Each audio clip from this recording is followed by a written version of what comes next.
प्रथम विश्व युद्ध के विषय में हमने जाना, बहुत सारे कारण भी देखे। आज हम देखेंगे किन किन साधनों के द्वारा युद्ध किया गया और युद्ध के परिणाम कैसे हुए अलग अलग क्षेत्रों में।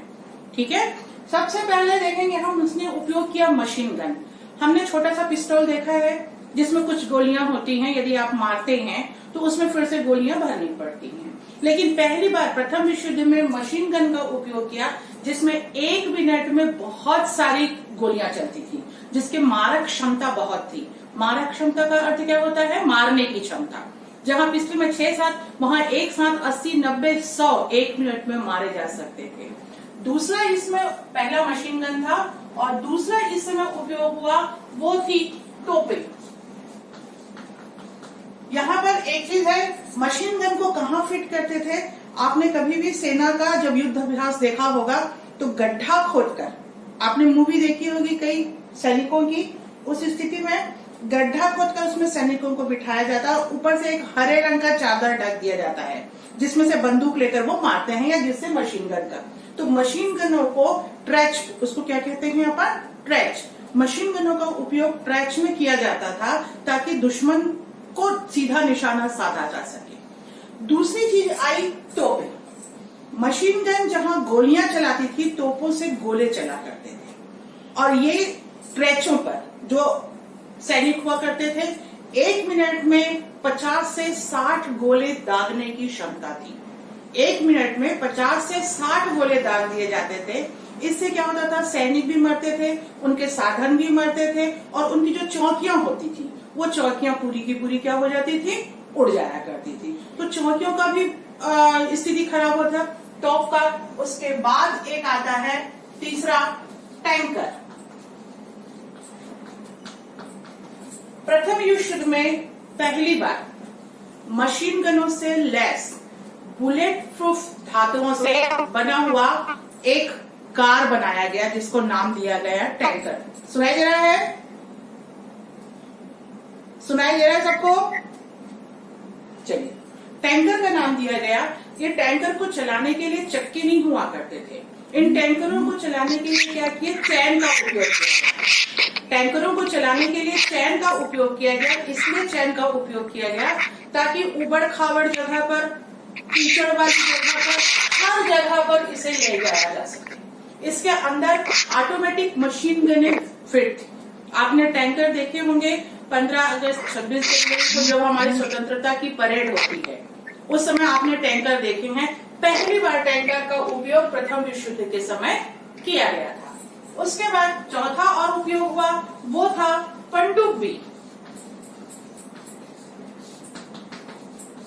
हमने जब कारण देखे प्रथम विश्व युद्ध के समय, तो हमने ये भी देखा था जर्मनी ब्रिटेन की नौसैनिक शक्ति को कमजोर करना चाहता था, क्योंकि व्यापार और व्यवसाय में जर्मनी ब्रिटेन के बराबर आना चाहता था। सबसे पहली बार जर्मनी ने एक यू-ट्यूब नौका बनाई। यू दिख रहा है? यू-ट्यूब एक ऐसी नौका बनाई उसमें जो कि जल रोधी थी, जिसके अंदर पानी नहीं जाता और पानी के अंदर अंदर ये चला करती थी, और इसे नाम दिया गया पनडुब्बी का। तो पनडुब्बी के द्वारा जर्मनी ने, सबसे पहले जर्मनी ने पनडुब्बी के द्वारा ब्रिटेन के कम से कम 50% व्यावसायिक जहाजों का नष्ट कर दिया। व्यावसायिक जहाजों को क्यों नष्ट किया? क्योंकि जर्मनी नहीं चाहता था कि ब्रिटेन का व्यापार व्यवसाय आगे बढ़े। वो ब्रिटेन से आगे बढ़ना चाहता था। इसलिए प्रथम विश्व युद्ध के समय जर्मनी ने ब्रिटेन के 50%, आप सोचिए कितनी ज्यादा क्षमता होगी, 50%, मतलब जितना उसका व्यापार व्यवसाय आया करता था जहाजों के माध्यम से, उन जहाजों को 50% जहाजों का अंत कर दिया। किसके द्वारा? पनडुब्बी के द्वारा। उसके बाद है आपका पांचवा, रेलिंग। आप देखिए, रेलों का उपयोग पहले एक स्थान से दूसरे स्थान तक किसी व्यक्ति के जाने और आने के लिए होता है, लेकिन प्रथम विश्व युद्ध के समय रसद पहुंचाने के लिए, सेना को पहुंचाने के लिए, सैन्य साधन को पहुंचाने के लिए रेलों का उपयोग किया गया। सैन्य साधन जितने भी मशीन गने हैं, जितने भी औजार हुआ करते थे, जो उनके उपकरण थे, जो गोला बारूद हुआ करते थे, उनको लाना ले जाना। सैनिकों को एक स्थान से दूसरे स्थान लाना ले जाना, और उसके साथ उनकी रसद मतलब खाने पीने का सामान। सैनिक जाके भोजन करेंगे तो सैनिकों के भोजन के सामान को पहुंचाने का काम भी किससे किया गया? रेलों के द्वारा। तो प्रथम विश्व युद्ध में मशीन गन के उपयोग हुए, तोपें उपयोग हुई, टैंकर उपयोग हुए, पनडुब्बी हुई, रेलें हुई, और छठवां हम देखेंगे विमान। क्या हुआ? विमान का उपयोग। आपको मैं बता दूं, विमान उस समय प्रारंभिक अवस्था में थे। शुरुआत था विमान का आविष्कार 1893 में जब विमान बनाए गए थे, तो उतने अधिक आविष्कार नहीं हुए थे। और हमारा प्रथम विश्व युद्ध कब हुआ? 1914 में। 1914 में जब प्रथम विश्व युद्ध हुआ तो विमान का जो संचालन था उसके पूर्व तक, 1914 के पूर्व तक सिर्फ इसलिए ऊपर से छोटे छोटे विमान बना करते थे जो ये देखते थे शत्रु की स्थिति क्या है, अपने देश की रक्षा हम कैसे कर सकते हैं, इन चीजों के लिए इनका उपयोग करते थे। लेकिन जैसे ही प्रथम विश्व युद्ध शुरू हुआ, प्रथम विश्व युद्ध शुरू होने के बाद देशों को ये समझ आया कि इसका उपयोग हम युद्ध के लिए कर सकते हैं। इसका उपयोग हम क्या कर सकते हैं? युद्ध के लिए कर सकते हैं। और जब युद्ध के लिए उपयोग करते हैं तो बहुत तेजी से एक नई तकनीकी का विकास किया, जिसमें विमानों को बहुत नए नए तकनीकों से बनाया गया। बहुत देर तक एक ही स्थान पर आसमान में खड़ा हो सके ताकि उसमें से सेना उतर सके, बहुत ही तेजी से आगे बढ़ सके, उससे मारक क्षमता हो सके। इस प्रकार से विमानों की तकनीकी को बढ़ाया गया कब? 1914 से लेकर के 1918 के बीच। यदि 1914 में जब युद्ध शुरू हुआ तो मुश्किल से 850 हमारे पास विमान थे, मुश्किल से 850 विमान थे। लेकिन युद्ध खत्म होते होते ये विमानों की संख्या हजारों में चली गई। तो नई नई तकनीकें जिनके द्वारा युद्ध किया गया, वो तकनीकें आपने देखी किस प्रकार से उपयोग किया गया। इसके पहले ये उपयोग नहीं हुए थे, ठीक है। इसमें सबसे बड़ी चीज जो आई वो थी विषैली गैस, जिसने भविष्य को बहुत अधिक प्रभावित किया। विषैली गैस जर्मनी के जितने भी उद्योग थे वो मुख्य रूप से रासायनिक पदार्थों पर निर्भर थे, और रासायनिक पदार्थों बनाने के लिए गैसों का उपयोग किया जाता था, रासायनिक गैसों का उपयोग किया जाता था। जर्मनी ने अपनी महत्वाकांक्षा की पूर्ति के लिए प्रथम विश्व युद्ध में इन रासायनिक गैसों का उपयोग सैनिकों पर कर दिया। उसने विषैली गैस का उपयोग किया। गैस से, भाई सामने से कोई बंदूक रख के लड़े तो अपन लड़ सकते हैं, सामने से यदि कोई वार करे तो आप युद्ध से, मशीन गन से हो, तोप से हो, टैंक से हो, किसी भी तरीके से युद्ध करें। लेकिन सांस तो आपको हर किसी को लेना है, सांस हर किसी को लेना है। तो उसने क्या किया? विषैली गैसों का उपयोग किया। और जब विषैली गैसों का उपयोग हुआ तो हजारों की संख्या में जो सैनिक थे वो अंधे हुए, विकलांग हुए, मर गए, ऐसी बहुत स्थिति आई। तो जर्मनी के इस युद्ध से बचने के लिए सैनिकों को एक विशेष प्रकार का आवरण दिया गया। जैसे अभी आप देख रहे हैं, कोरोना की वजह से एक जो डॉक्टर्स होते हैं वो कपड़े अलग पहनते हैं। इसी प्रकार से जर्मनी की विषैली गैसों से बचने के लिए सैनिकों को एक विशेष प्रकार की ड्रेस दी गई, जिससे पहन के युद्ध किया जाए। इसका परिणाम इतना घातक हुआ कि प्रथम विश्व युद्ध की समाप्ति के बाद सारे देशों ने मिलकर के एक समझौता किया और ये कहा कि भविष्य में कभी भी युद्ध हो, विषैली गैसों का उपयोग नहीं किया जाएगा। और इसे कहा गया जिनेवा कन्वेंशन। इसका नाम दिया गया जिनेवा कन्वेंशन, जिसमें आने वाले युद्ध, यदि कभी युद्ध होते हैं तो उनके नियम तय किए गए। ये बताया गया कि युद्ध में कोई भी देश क्या उपयोग कर सकता है और कितना उपयोग कर सकता है। इस प्रकार से विषैली गैसों का उपयोग नहीं कर सकता। तो प्रथम विश्व युद्ध का बहुत अच्छे से देखिए आप। मशीन गन का उपयोग हुआ, 1 मिनट में कई लोगों की मारक क्षमता थी, जिसको गोलियों भरने के लिए कोई प्रकार की आवश्यकता नहीं हुआ करती थी। इन्हें काफी समय लगा करता था। जहां हम पिस्टल में 5 या 6 गोलियों के साथ में करते हैं, मशीन गन जो थे वो बहुत तेजी से उपयोग होते थे। दूसरा हुई तोपें, बड़े बड़े तोपें रखी गई जिनमें गोले भरा करते थे, और इसको स्ट्रेच बोलते हैं, किसको? सैनिकों की छुपने की जगह जो गड्ढा खोद करके ऊपर से ढाक दिया जाता है, उसको क्या कहते हैं हम? स्ट्रेच, तो तोपों के द्वारा उन स्ट्रेच को निशाना बनाया जाता था ताकि वहां की जितने मशीन गन थे वो खत्म हो जाए, उनके सैनिक खत्म हो जाए। यदि किसी प्रकार का उनका केंद्र बना हुआ है, यदि किसी प्रकार का उनका समूह बना हुआ है, तो वो समूह भी खत्म होता था। इसके द्वारा टैंकर आया नए तरीके से, जिसका उपयोग सबसे पहले ब्रिटेन ने किया। उसने एक ऐसी कार बनाई जिसको शुरुआत में, बाद में टैंकर नाम दिया गया, शुरुआत में कार कहते हैं, जो कि बुलेट प्रूफ थी। बुलेट प्रूफ मतलब जो मशीन गन से अगर गोलियां चल रही हैं तो उसमें बैठने वाले को बिल्कुल फर्क नहीं पड़ेगा। उसमें इस हिसाब से आवरण बनाया गया, उसमें मशीन गन लगाई गई। आपने टैंकर को बहुत अच्छी तरीके से देखा होगा। 15 अगस्त और 26 जनवरी की जब परेड होती है तो हमारे देश के टैंकर्स आते हैं और आके राष्ट्रपति को सलाम करते हैं। आपने ये चीज कभी मार्क की है नहीं कि जब टैंकर सामने से गुजरता है तो सामने उसका मुंह मुड़ता है और तोप जो है उसका डायरेक्शन नीचे किया जाता है। वो एक प्रकार से सलामी होती है जो कि राष्ट्रपति को दी जाती है। उसका सबसे पहला उपयोग हुआ था प्रथम विश्व युद्ध के समय। उसके बाद आया पनडुब्बी। पनडुब्बी की शुरुआत की जर्मनी ने। जर्मनी के एक मुख्य उद्देश्य था कि ब्रिटेन की अर्थव्यवस्था को खत्म करना, ब्रिटेन के व्यापार व्यवसाय को पूरी तरीके से खत्म कर देना। और ब्रिटेन के व्यापार व्यवसाय को पूरे तरीके से खत्म करने के लिए उसने क्या किया, पानी के अंदर चलने वाले जहाज बनाए जो कि यू शेप में हुआ करते थे, यू टूब थे, और साथ ही साथ में वो जलरोधी थे। जलरोधी मतलब जिसके अंदर पानी नहीं जाता, ऐसा जहाज जो पानी के अंदर तो चले लेकिन उसमें पानी ना जाए। उसने अंदर ही अंदर ब्रिटिश साम्राज्य के या ब्रिटेन के 50% जहाजों को खत्म कर दिया। और जब 50% जहाजों को उसने खत्म किया तो अर्थव्यवस्था प्रभावित हुई ब्रिटेन की। ये उसका उद्देश्य था। तो पनडुब्बी का पहले बार किसने उपयोग किया? जर्मनी ने, प्रथम विश्व युद्ध के समय। उसके बाद रेलिंग, हमारी रेलों का शुरुआत हुई थी चलने के लिए। इन रेलों का उपयोग भी हम प्रथम विश्व युद्ध में किया गया, सैनिकों को एक स्थान से दूसरे स्थान लाने के लिए। और जितने भी बम हुआ करते थे, गोले बारूद हुआ करते थे, इनको एक स्थान से दूसरे स्थान ले जाने के लिए, सैनिकों के खाने पीने का सामान लाने ले जाने के लिए, आवागमन के लिए इन यातायात के साधनों का उपयोग किया गया। उसके बाद हुआ विमान। 1853 में शुरुआत था, विमान बनाए थे, है ना।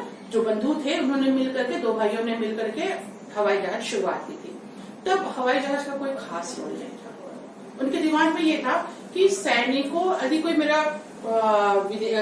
शत्रु है, शत्रु देश का सैनिक कहाँ है, ये ऊपर से उसको सर्च कर सके, सिर्फ इसलिए उपयोग होता था। उतना ज्यादा इसका उपयोग नहीं था। लेकिन जैसे ही 1914 में प्रथम विश्व युद्ध हुआ तो सभी देशों ने ये महसूस किया कि विमान एक महत्वपूर्ण भूमिका निभा सकते हैं विश्व युद्ध में, विमान हमें विजय दिला सकते हैं। तो विमान की बनाने की गति जो थी वो बहुत तेजी से बढ़ी।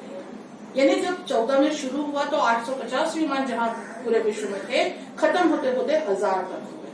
मतलब इनको नई नई तकनीकों से लैस किया गया। इस प्रकार से विमान बनाए गए कि वो ऊपर बहुत देर तक खड़े हुए ताकि नीचे शत्रुओं को देख सके, ऊपर बहुत देर खड़े होके गोला बारूद डाल सके।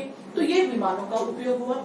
उसके बाद आते हैं हम विषैली गैस, जो जर्मनी ने बहुत गिरते थे। जर्मनी अपनी महत्वाकांक्षी के लिए, हेलो सुनाई दे रहा है ना?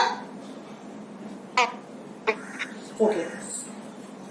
जर्मनी विषैली गैसों की पूर्ति के लिए, विषैली गैसों को जीतने के लिए, अपनी महत्वाकांक्षा की पूर्ति के लिए क्या किया? क्योंकि वहां के उद्योग जो थे जर्मनी के अधिकांशतः रासायनिक पदार्थों के थे और रासायनिक पदार्थों के निर्माण के लिए गैसों का उपयोग होता है। इसने अपनी जीत के लिए उस गैस को सेना को उपयोग कर दिया। सेना उसकी वजह से क्या हुई? मरी, कई अंधे हुए, कई विकलांग हुए। इन्हें बहुत विभत्स स्थिति जर्मनी ने पैदा कर दी। और जब जर्मनी की ये विरुद्ध लड़ने के लिए उस समय युद्ध समाप्त नहीं हुआ था, उन स्थितियों में सैनिकों को एक विशेष प्रकार की ड्रेस दी गई जर्मन के साथ लड़ने के लिए जर्मनी के सैनिकों के साथ में। लेकिन विश्व के सभी देशों ने यह महसूस किया कि अगर इस तरीके से युद्ध करते हैं तो सारा विश्व खत्म हो जाएगा, सारी पृथ्वी खत्म हो जाएगी। तो वहां पर जिनेवा कन्वेंशन करके एक समझौता किया गया जिसमें भविष्य में होने वाले युद्धों की नियम और नीतियां तय की गई, जिसमें स्पष्ट रूप से था कि किसी भी प्रकार से विषैली गैसों का उपयोग नहीं करेंगे। ये हमने देखा उनके साधन जो प्रथम विश्व युद्ध में उपयोग हुए थे। अब हम देखेंगे जब प्रथम विश्व युद्ध हो गया तो उसका प्रभाव क्या हुआ।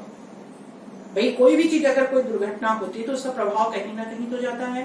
अब आगे देखेंगे अपन प्रथम विश्व युद्ध का, हमने अभी तकनीकें देखी और तकनीक के बाद अब देखते हैं हम इसका प्रभाव। अगर किसी को कुछ समझ यहां तक नहीं आया है, पूछना है तो पूछ सकते हैं। पूछना है किसी को?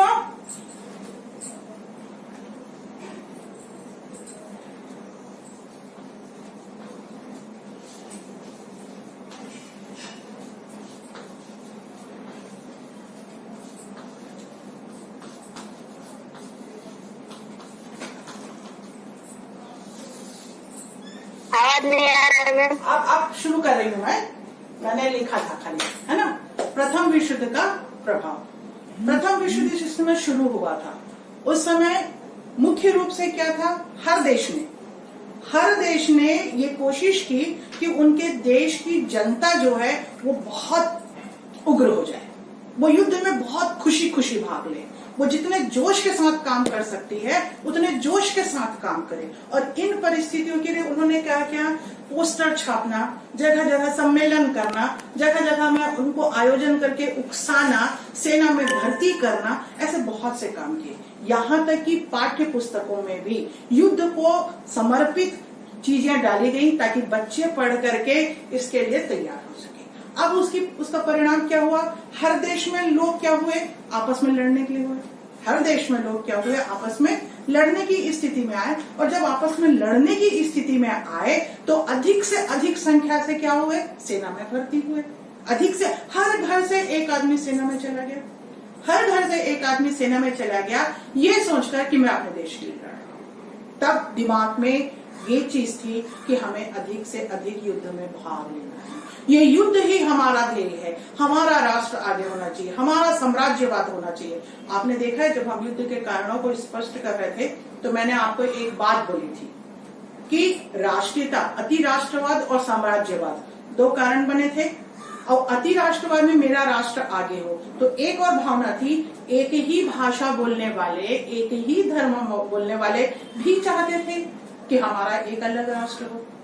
ठीक है, अब आप सोचिए एक पूरा देश और एक और देश, दो अलग अलग देश हैं, यहाँ भी वो भाषा बोलने वाले हैं, यहाँ भी हैं। तो जब आपस में इनके मन में आया कि हमारा एक अलग राष्ट्र होना चाहिए, हमको एक अलग राष्ट्र चाहिए, तो एक देश में एक ही भाषा बोलने वाले तो नहीं थे, दूसरे लोग भी थे। और जब राष्ट्रीयता की भावना, अति राष्ट्रीयता की भावना हुई तो इनमें दोनों में आपस में लड़ाई हुई, यानी देश के अंदर ही अंदर युद्ध हुआ। जन सामान्य आपस में ईर्ष्या और द्वेष की भावना आएगी या नहीं आएगी? भाई अल्पसंख्यक जो थे, जो कम भाषाई थे, अधिक भाषाई वाले क्या बोले, तुम लोग अलग राष्ट्र चाहते हो, तुम यहाँ से निकलो। आपस में वैमनस्यता आई। प्रथम विश्व युद्ध का पहला प्रभाव यदि हम देते हैं तो पहला है जनमानस में द्वेष।